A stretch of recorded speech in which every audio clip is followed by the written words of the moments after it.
case study problems. Now in the last video I have discussed assertion reason questions. So if you want those questions, then you may see the link in the description. Alright, so let's start now. Here if you see what is there in the case study problem, let us understand what type of problem is this.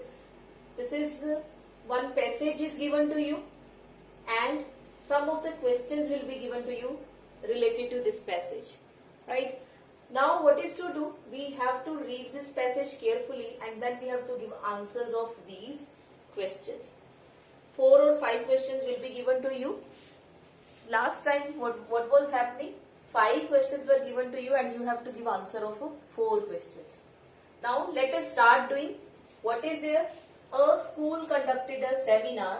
In the seminar, the number of students in science, what are the subjects? Science, maths and English are 78, 130 and 156 respectively.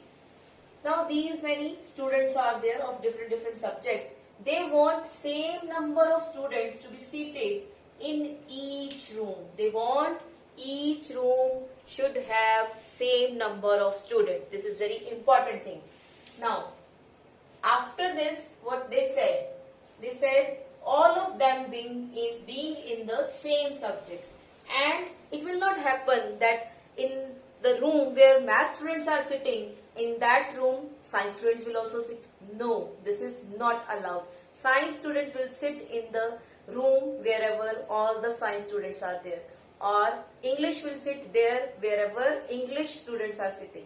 Right? Now here after that, what they want to use least number of rooms. They don't want to give many rooms. They want to use least number of rooms.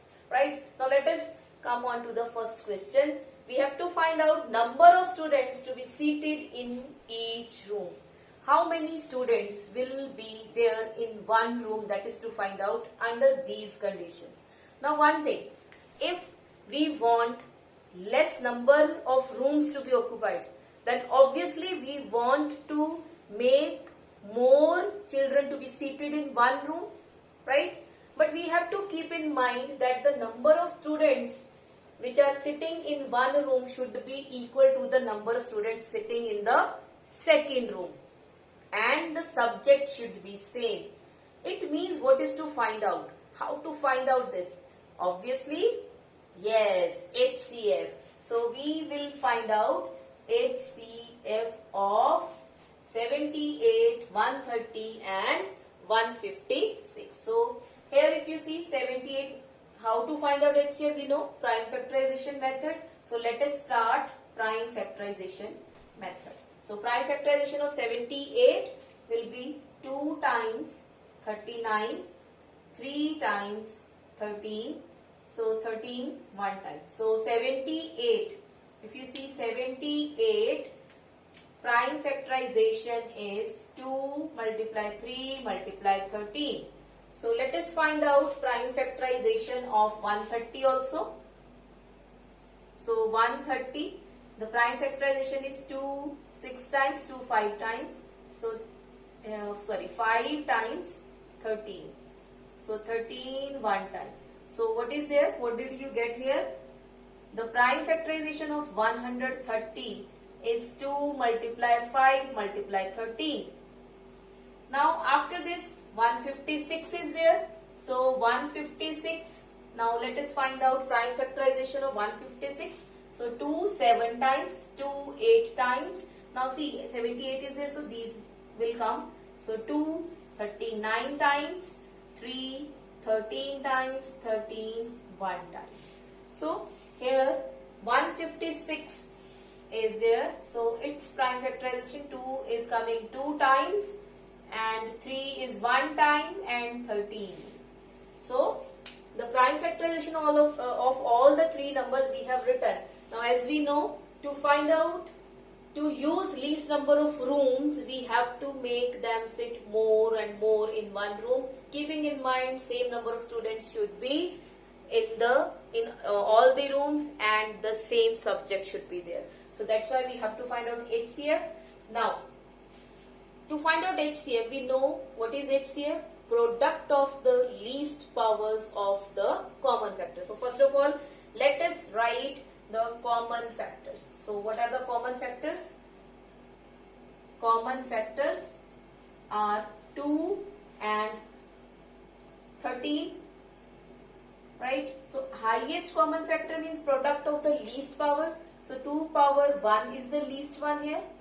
2 power 1 is the least one, and 13 has only 1 power.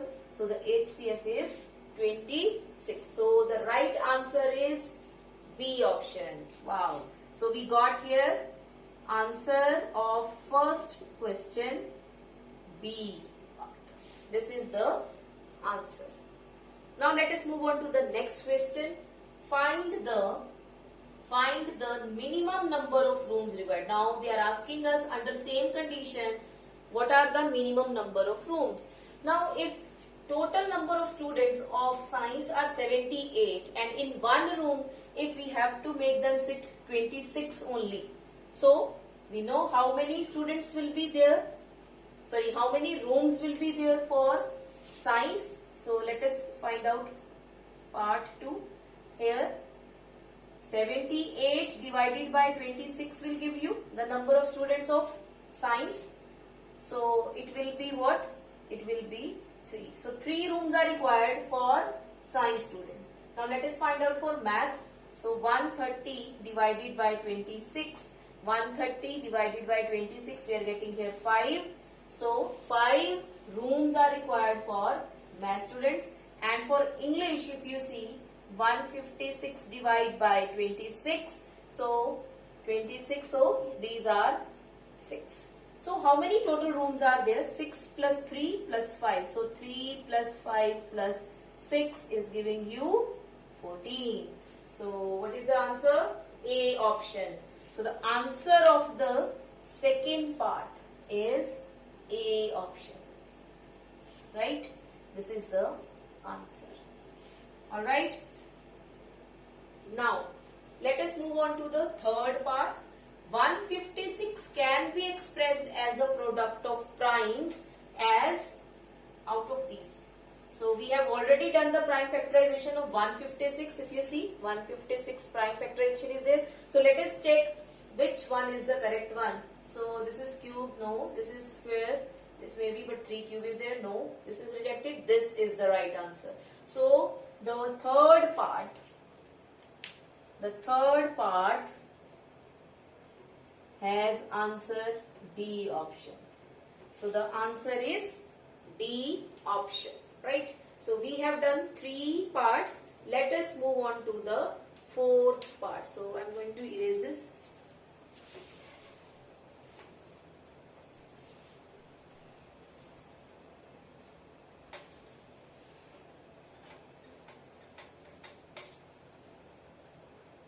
So here if you see what is given to you in the fourth question, we have to check is this number or an odd number, prime number, composite or none. So let us check for this number.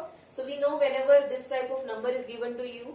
So first of all, we will see is there something common or not. So let us write here 15 multiply 11 multiply 17 plus 17 multiply 2 plus 17. So let us find out first of all the common thing here. So if you see here 17 is a common factor. So let us take it out. So what is left over inside? From this you will get 15 multiply 11. Here you will get 2. Here you will get 1. So this is what? This is a MCQ question. You may leave here also. If you see 17 is one of the factor. This will also be a factor, and this number is also a factor, and 1 will definitely be. So you got here more than 2 factors, right? More than 2 factors. So it means this is a what? A composite number. So the right option for fourth part is C. The right option for fourth part is C. Now here if you see HCF of 2 numbers is given to you and we are interested in LCM. So the 2 numbers are this. Now if 2 numbers are given to you and HCF is given to you, we have to find out LCM. Then what is to use? Yes, we have to use the formula HCF into LCM is equal to product of the two numbers. Product of the two numbers. Right? So HCF we know is 26.